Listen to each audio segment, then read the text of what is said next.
राहुल गांधी अगर कभी झूठ नहीं बोलते तो इसका मतलब आज जो उन्होंने आरोप लगाए हैं साबित हो गई वोट चोरी। सतीश जी देखिए, झूठ नहीं बोलना और सबूत देना सामने, दोनों में बहुत अंतर है। यहां तो पत्रकारों की दुकान बंद करने आए हैं। इस देश में पत्रकारों को का जो है एक तरह से वो इस तरह के प्रूफ लाते हैं, जो दावा है उनका, मैं कहता हूं दावा है, वो पत्रकारों का पिंडदान है। तो पहली बात तो ये है। दूसरी बात ये है, मुझे समझ में नहीं आता, एक मिनट मैं भी था उस प्रेस कॉन्फ्रेंस को देख रहा था। उसके फौरन एक मिनट के अंदर भाजपा का, आजकल जो भाजपा वाले बोलते हैं या इलेक्शन कमीशन वाले बोलते हैं, इलेक्शन कमीशन वाले बोलते हैं कि भाजपा वाले बोलते हैं, पता नहीं लगता है। अगर राहुल गांधी का हाइड्रोजन बम है तो ये भाजपा वालों को कार्बन मोनोऑक्साइड क्यों लगता है? और वो तुरंत के तुरंत इलेक्शन कमीशन के लिए ऑक्सीजन लेके क्यों पहुंच जाते हैं? ये समझ से परे की बात है।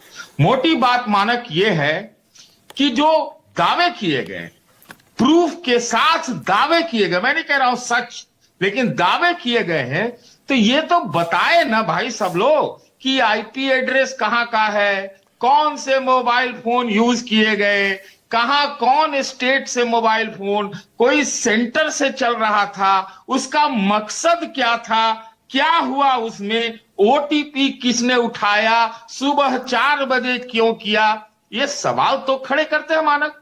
मैं नहीं कह रहा हूं कि एकदम पूरा सत्यापित सत्य है, लेकिन आज तक जितना मेरी समझ है, जितना मैंने समझा है, सुना है, उसमें चुनाव आयोग ने संतुष्ट करने वाला कोई बयान नहीं दिया। इस बार तो चलिए, अभी तो एफिडेविट भी नहीं मांगा है, हालांकि अनुराग ठाकुर से भी एफिडेविट नहीं मांगा, तो शायद वो भूल गए कि अरे ये तो गलती हो गया, उनसे नहीं मांगे तो हम राहुल गांधी से कैसे मांग सकते हैं।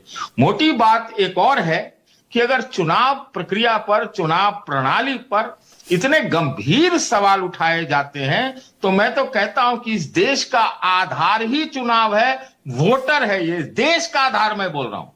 तो अगर उस पे सवाल खड़े होते हैं तो ये बहुत गंभीर है, बेहद गंभीर है। मैं कतई ये जजमेंट नहीं कर रहा हूं कि राहुल गांधी जो बोल रहे हैं एकदम बिल्कुल सही बोल रहे हैं, लेकिन जितने सवाल इलेक्शन कमीशन पे उठे हैं, फटकार पड़ी चुनाव आयोग को, क्या कहते हैं, सुप्रीम कोर्ट से तरह तरह के उपयोग प्रयोग कर रहे हैं, तो फिर उनको तो साफ बताना चाहिए ना भाई। मान लीजिए आपने एक बात कही कि वहां से तो कांग्रेस जीती थी, अगर सीटों पर जीतने सतीश जी राहुल